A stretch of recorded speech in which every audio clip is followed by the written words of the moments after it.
जैसे सब एक चीज़ और आपसे पूछनी, ये जो कल वाला केस है, ये वो जो इन्होंने खुद नोटिस के हवाले से नई कानून साजी की है उसके ऊपर है। एंटीसिपेटरी ऑर्डर था उसको सस्पेंड करने का। हमारी तारीख में सिर्फ एक वो हसबा बिल वाला केस है, गवर्नर साहब के, सदर साहब की तरफ से वो रेफरेंस आता है, सुप्रीम कोर्ट उसको टेकअप कर लेती। किसी कानून के ऊपर मुझे नहीं याद है कि कभी ऐसा हुआ क्या। ये क्या दुरुस्त कदम था या उसको कानून बन जाने देते फिर टेकअप कर लेते? मेरा ख्याल ज़्यादा मुनासिब तो यही था कि वो इनेक्टमेंट हो जाती, नोटिफाई हो जाता, तो फिर सुप्रीम कोर्ट ने अगर अपनी जो रिस्ट्रिक्शन एज्यूम करनी थी तो कर सकती थी। क्योंकि इससे एक बहरहाल एक बड़ा वैलिड पॉइंट है कि आर्टिकल 191 के तहत सुप्रीम कोर्ट के पास खुद ये इख्तियार है कि वो अपने रूल्स वगैरह बनाए।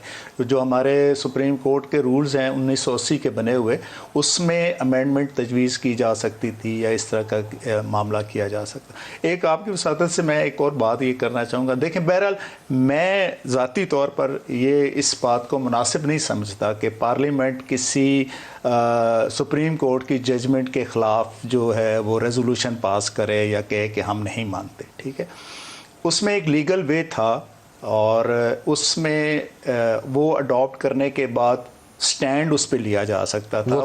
वो रिव्यू फाइल करते इस ऑर्डर के अगेंस्ट के 14 मई के इलेक्शन वाले ऑर्डर के अगेंस्ट रिव्यू फाइल करते और उसमें ऑनरेबल चीफ जस्टिस साहब से रिक्वेस्ट करते जी कि आप इसको फुल कोर्ट के सामने रखें। वो एक बेहतर तरीका था। अब अगर ये एक ट्रेंड भी बहरहाल शुरू हो गया, ये नेगेटिव है और ये उस अदालत की तबाही करने के मुतरादिफ है कि उसके किए हुए फैसले को कहेंगे हम नहीं मानते। हाँ जी, देखिए, लेकिन सर इसमें एक कन्फ्लिक्ट आता है ना सामने। आप कहते हैं ये 4-3 का फैसला है, वो तो 3-2 का फैसला मानते ही नहीं है ना। आपने भी कह दिया कि जज ने भी कह दिया, काजी फायजी साहब ने कह दिया, जस्टिस मंसूर ने कह दिया और जस्टिस अदम निल्ला ने कह दिया। रिव्यू में ना एक ग्राउंड होनी चाहिए थी जी कि ये जो फुल कोर्ट है इस इशू को भी डिसाइड करे, सबसे पहले इसी इशू को टेकअप करे।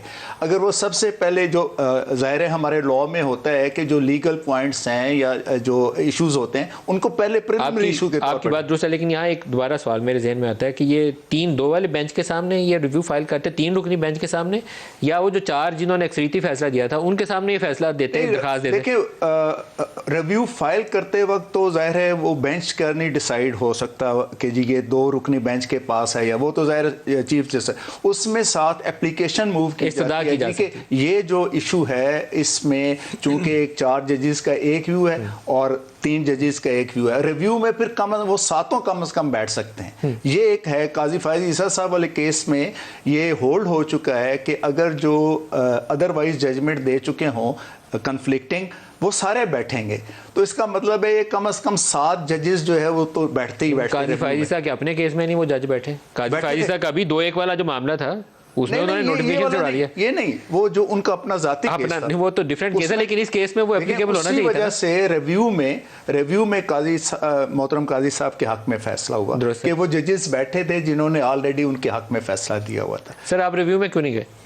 देखिए मलिक साहब, ज़ाहिर है ये एक कानूनी आप ये कहें कि स्ट्रगल है या कानूनी मामला और नुक्ता है, लेकिन यहाँ पे अगर हम सिर्फ इन 2 निकात की जिनकी बड़ी तफसील से भी आज आपके प्रोग्राम में बात हुई है और रोज़ ही हो रही है जब से ये सारी कहानी शुरू हुई है 4-3 वाली, तो हमारा मौक़िफ़ 4 वाला वो बड़ा वाज़ेह एक मौक़िफ़ है और उसी फैसले को हम सही मानते हुए उसके मुताबिक चल रहे हैं। एक बात। दूसरी बात ये कि अगर आपको ये चॉइस हो कि मैं तो 4 वाला मानूंगा 3 वाला नहीं मानूंगा, फिर तबाही का रास्ता है ना। वो इसलिए उनकी तजवीज़ दुरुस्त है कि आप रिव्यू में जाते हैं। नहीं है कि आप 4 वाला या 3 वाला माने, फैसला देख के नहीं, तादाद देख के। सुप्रीम कोर्ट का फैसला हमेशा बेंच में मेजॉरिटी जजेस का सुप्रीम कोर्ट तो नहीं है ना सर, ये काम सुप्रीम कोर्ट को करना है, समझा जाता है। तजवीज़ उनकी सही है, सुप्रीम कोर्ट से ही इसका फैसला लेना चाहिए। जो रिव्यू वाली बात आपने की है, तारिक साहब सॉरी मैं सिर्फ काट रहा हूं, एक जुमला मैं कह दूं कि हमारे अटॉर्नी जनरल साहब ने और हमारे वकला की टीम ने दस्त बदस्ता बहुत पुरजोर तरीके से इस पॉइंट के ऊपर बहस भी की, रिक्वेस्ट भी की, सब कुछ किया कि फुल कोर्ट को ये मामला सुनना चाहिए। तमाम पॉलिटिकल पार्टीज़ ने ये कहा पीडीएम में कि फुल कोर्ट को ये मामला सुनना चाहिए। ऐसा नहीं है कि हमने वो डिमांड नहीं की, लेकिन उसको रद्द कर दिया गया। बाकायदा उसमें टाइम लिया कोर्ट ने कि हम इतनी देर बाद रिव्यू फाइल कर देते तो अच्छा था। लेकिन वो उसको रद्द कर दिया गया। रिव्यू फाइल कर देते गालमन किसी हेयरिंग में मैं जो मुझे याद पड़ रहा है, मोहतरम चीफ जस्टिस साहब ने ये ऑब्जर्व भी किया Yes, कि इसमें उन्होंने observation दी, review वाली review भी option है। फाइल नहीं किया गया, और जाहिर है उनकी शायद एक इंडिकेशन दी कि आप कर लें। उनको भी तो एक सिचुएशन से निकालना है सर। उनको सिचुएशन मिली है सर, ये शाह खावर वाली जो पिटीशन थी ना, ये बेल आउट ही है मेरे ख्याल में, अदरवाइज तो वो सुप्रीम कोर्ट इतनी मुश्किल में आ गई थी। सुप्रीम कोर्ट ने गलत फैसला किया इस सियासी तनाज़े में आके।